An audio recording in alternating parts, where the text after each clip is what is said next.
you recommended the book Elbow Room a few months ago. Yeah, by Dan Dennett. Yeah. And I'm calling to say that I hope you don't do that again. Well, I think that you're going to be disappointed because I will absolutely recommend that book again.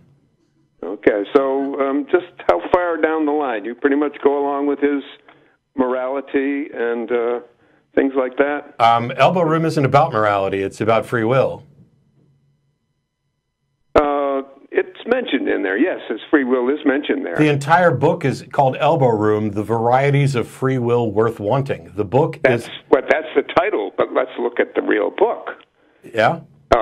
It's what he does is he puts punishment as the strategic idea behind moral agency. That's what the book is about. No. So all right, here's the thing. At some point in the future, Dan and I will almost certainly sit down, and I will talk to him about this. We haven't done an event together. We did speak by email. What Dennett is describing is what humanity has always cared about when it talks about free will. When we talk about free will, humanity has always wanted to have a reason to hold an agent responsible for their action. And yes, that's true. That's very true. And this has a nice little chain of logic here. This has, in fact, this has resulted in a perspective where the goal is to punish. Dennett is not, as far as I can tell, saying that he's advocating for punishment as a foundation of morality. He's talking about how and why we care about free will, and holding an agent responsible for their action is why we care. One of the reasons why we care about free will. Well. That's interesting, and I would be glad to be educated on that matter. But in truth, in the book, there's all these things, and from other talks that he's given, punishment is pretty standard. He has said that he will never want to live in a world without punishment. He said if he does something wrong, he wants to be punished. Okay. He doesn't want to be rehabilitated, just be punished. Well, I think that if that's the case, then I don't agree with him. But I also think that he's engaged in a bit of a colloquialism there, because what he's talking about is ideas of justice, not just, hey, let's punish people. But I don't know, so I'm not going to speak for Dennett on that. Hopefully we'll get a chance to talk about it at some point, but I have difficulty believing that Dennett has mere punishment as a simple foundation for morality. Yeah, I would hope so too. He is a very subtle guy. But anyway, his particular thing is pretty much morality in the Western world. You know, it goes back to Hammurabi or Namu or one of those villages there. You know, you have a moral code, and if you break the moral code, then you're punished. And he also mentions enforcement and deterrence. You know, the problem of going through streetlights, for instance. His two suggestions are, number one, park a cop at every streetlight, not practical, or make it life imprisonment for going through a streetlight.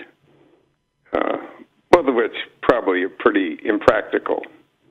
Yeah, but, Can we kind of relate this to atheism? Well, one thing to note is that Dennett, if he's famous for anything, it's for using what's called intuition pumps.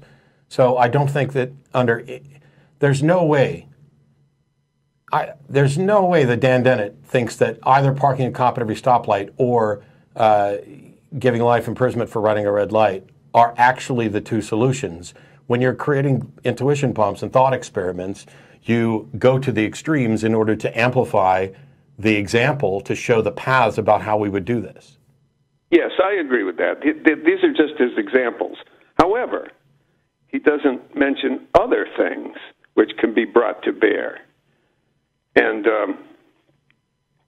I just think that there's another there's another morality that should be mentioned. Okay, like I said, this book isn't about morality, and I think you're drawing too much from thought experience. If you want to read a book that specifically deals with morality from an atheist standpoint, read Sam Harris's The Moral Landscape. That is mostly, almost entirely on par with my views. Okay, but it'll take page 158, 159 of Elbow Room. That covers in his idea of punishment, Okay. Now, perhaps he's just saying this is the way the Western world is. It could be. Correct. It could also be the case that, for example, I'm not opposed to punishment. I don't think it's the ideal, but I think that in some cases, some sort of punishment is a practical enforcement. Punishment could be as much as, hey, you're going to pay a fine. Yeah, there's no doubt that some punishment is always going to be and that could be the extent of it. Okay. Yeah, well, let's hope so. But this is not what he says in the book. He does not make that. I didn't get the same thing from the book that you got, but, I'm sure I'll go back and reread it at some point. Or maybe Dennett and I will have a conversation about morality. We'd love to get him on the show sometime. Maybe he'll write a book that is entirely about his views on morality. But mainly he's about consciousness and free will and stuff in that area. Yeah, but he does mention also blame. He thinks that free will is the thing. Since people have free will, you can blame them. Yes. Yeah. And I'm not saying you could ever get away from some punishment. The concern with free will arguments is that if there is no free will in the sort of classical terms, then there may be a crisis where if everything's deterministic, you can't blame anybody because we're just acting on the script of our atoms and such. And I think that the main point of that book is to find a way or find an interpretation of free will that is sort of consistent with our common sense understanding of moral agency and responsibility and these sorts of things, but is compatible with the sort of modern understanding of how our brains work and these sorts of things. Yeah, that was the main point of the book. Blame is not synonymous with shaming. It just means that we want to hold individual agents accountable for the actions that they are responsible for. Right. Yeah, that's nice if that's true. That's a nice way of putting it. But still, it seems that he doesn't. At least in this book, he does not go into that sort of. Okay. Yeah, and so I would like to put forth an alternate thought process. Okay. I think that there is a morality that says you never blame anybody. Blame in what way? You mean are you saying that you never hold anyone accountable for any action? The devil made me do it. You have to identify social, antisocial actions, there's no doubt. And, and you try to use as little punishment as possible, but you have to deal with them. But this is an old argument for me, but... Well, I mean, you just went from suggesting an alternative where you don't blame anybody to suggesting that, in fact, you do have to blame some people and hold them accountable and include some punishment. So... I don't think you've... Well, blame. Okay, blame is an emotional word. That's what I'm saying. Well, and we don't have to be. If you can blame unemotionally, that's okay. I think that's how he intended it. I think he's looking for agency and responsibility of that agency, and I don't think he was intending all this baggage that you may have read into it.